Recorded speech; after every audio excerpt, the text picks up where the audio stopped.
क्योंकि ये सीएम का गृह क्षेत्र है और सीएम की ओर से जमकर मेहनत भी की गई। उज्जैन संभाग की सीटों पर कितनी वोटिंग हुई, रिपोर्ट देखिए। निश्चित रूप से भाजपा भारी बहुमत से जीतेगी और मोदी जी की सरकार प्रचंड बहुमत से जीतेगी। आज को मिलाकर के 29 की 29 सीट हम भाजपा की मांग। उज्जैन के चुनाव को सीएम डॉक्टर मोहन यादव की अग्नि परीक्षा के तौर पर देखा जा रहा था। उज्जैन सीएम मोहन यादव का गृह क्षेत्र है। माना जा रहा था बीजेपी उम्मीदवार भले ही अनिल फिरोजिया हो, लेकिन इम्तिहान सीएम डॉक्टर मोहन यादव का है। उज्जैन संभाग की 4 लोकसभा सीटों पर भी सीएम की परीक्षा मानी जा रही थी। हालांकि उज्जैन के वोटरों ने बड़े उत्साह के साथ वोट किया है।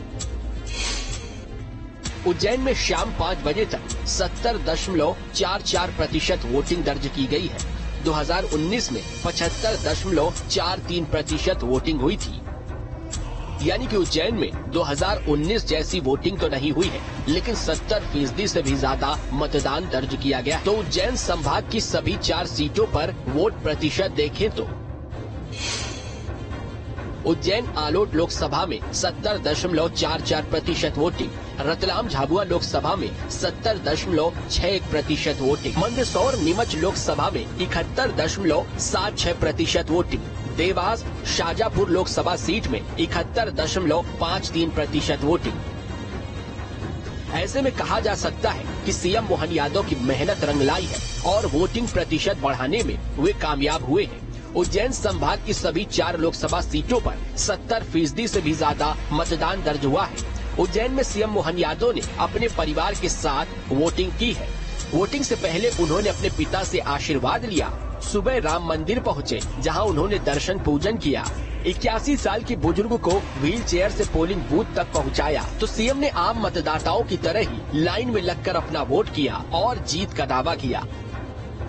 मुझे इस बात की प्रसन्नता है कि हमने सब कुशल मतदान किया। निश्चित रूप से भाजपा भारी बहुमत से जीतेगी और मोदी जी की सरकार प्रचंड बहुमत से जीतेगी। आज को मिलाकर के 29 की 29 सीट हम भाजपा की मांग। दरअसल 6 महीने पहले ही सीएम मोहन यादव ने प्रदेश की कमान संभाली है और 3 महीने बाद ही उनके कंधों पर लोकसभा चुनाव की बड़ी जिम्मेदारी आई। बीजेपी की ओर से सभी 29 सीटों को जीतने का लक्ष्य रखा गया। सीएम की ओर से भी ताबड़तोड़ प्रचार किया गया, तो इसका असर भी देखा जा रहा है।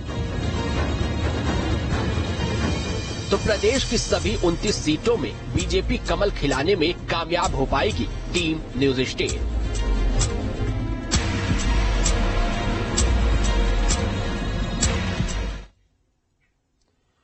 मध्य प्रदेश में सभी 4 चरणों की वोटिंग हो चुकी है। इस बार साल 2019 की तुलना में कम वोटिंग दर्ज की गई। पिछले चुनाव के मुकाबले 3 चरणों में 5% वोटिंग कम रही। आइए जानते हैं किस चरण में कितनी वोटिंग हुई।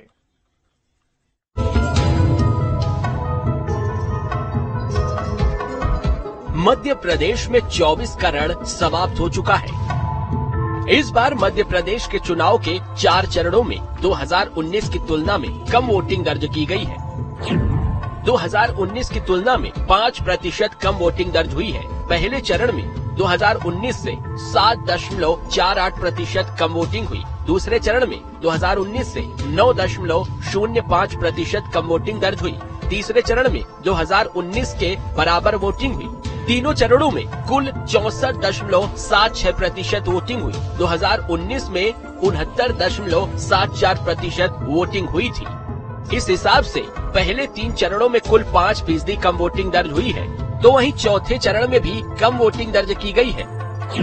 पहले चरण की 6 सीटों पर 67.75%, दूसरे चरण में 6 सीटों पर 58.59%, तीसरे चरण की 9 सीटों पर 66.75%, चौथे चरण की 8 सीटों पर 5 बजे तक 68% तक मतदान हुआ है।